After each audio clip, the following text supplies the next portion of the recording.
ஆண்டவராகிய இயேசுவின் நாமத்தினாலே இந்த காலை வேளையில் கூட உங்களை யாவரையும் வாழ்த்துகிறேன். கர்த்தர் உங்களை ஆசீர்வதிப்பாராக. இந்த புதிய மாதத்தை நாம் சந்திக்கும்படியாக ஆண்டவர் நமக்கு உதவி செய்திருக்கிறார்.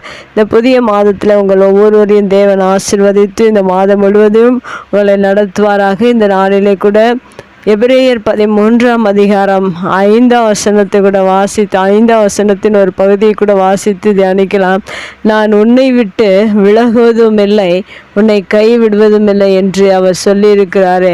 மிக அருமையான வேத வசனம். இந்த மாதத்தின் வாக்குத்தத்தமாக தேவன் நம்மோடு கூட இந்த வார்த்தையை தேவன் நமக்கு கொடுக்கிறவராக இருக்கிறார். நம்மை விட்டு விலகாதபடிக்கு, நம்மை கைவிடாதபடிக்கு இந்த வேத வசனம் சொல்லுகிற பிரகாரம் இந்த புதிய மாதத்திலே உங்களை தேவன் வழி நடத்துகிறவராக இருக்கிறார் என்று அநேகருடைய இருதயத்தில் நான் தனிமையாக இருக்கிறேன் என்று அநேகர் நினைத்து கொள்கிறார்கள். யாரும் எனக்கு இல்லை என்று நினைத்து கொள்கிறார்கள்.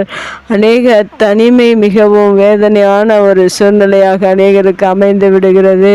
ஆனால் கர்த்தருடைய வார்த்தை இந்த புதிய மாதத்தில் நம்மோடு கூட என்ன சொல்லுகிறது என்றால், தனிமையில் இருக்கிற, சோர்ந்து போயிருக்கிற, பலவீனத்தில் இருக்கிற, வியாதியில் இருக்கிற, போராட்டத்தில் இருக்கிற, கடன் பிரச்சனையில் இருக்கிற அநேக மனிதர்கள் உண்டு. அந்த மனிதர்களுக்கெல்லாம் மிகவும் வேதனையான ஒரு சூழ்நிலையாக இருக்கும்.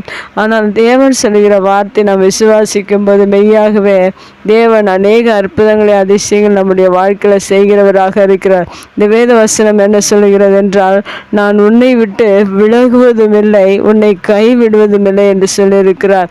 இந்த வார்த்தையை நீங்கள் ஒவ்வொரு நாளிலும் விசுவாசித்து அறிக்கை செய்வீர்கள் என்றால் மெய்யாகவே தேவன் உங்களோடு கூட இருக்கிறவராக இருக்கிறார்.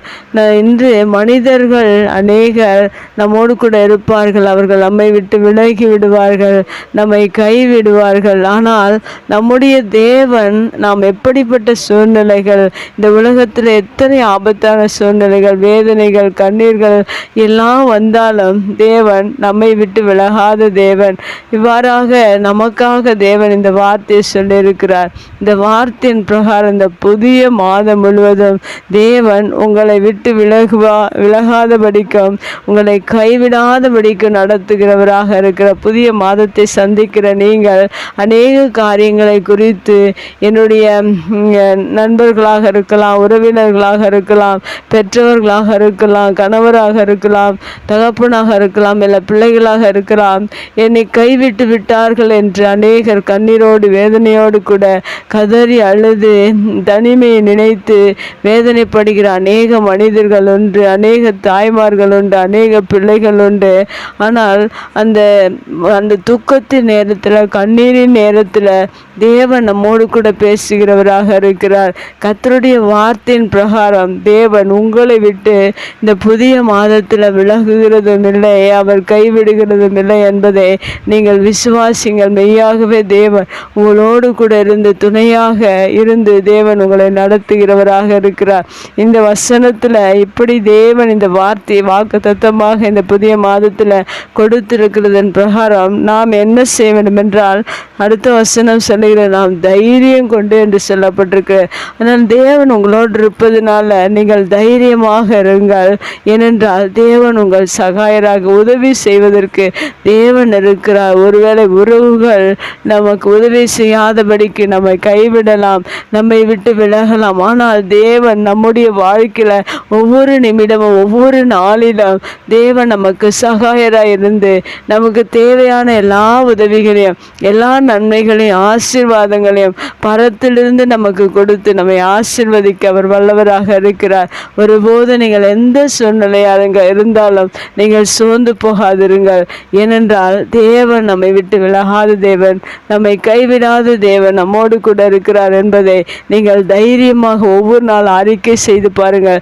தேவன் உங்களோடு கூட இருந்து உங்களை வழி நடத்துவார். கண்களை முடிச்சு ஜெபிக்கலாங்கள். அன்பு தகப்பனே, இந்த அருமையான வார்த்தைக்காய், வாக்கு தத்துவத்திற்காக நன்றி செலுத்துகிறோம்.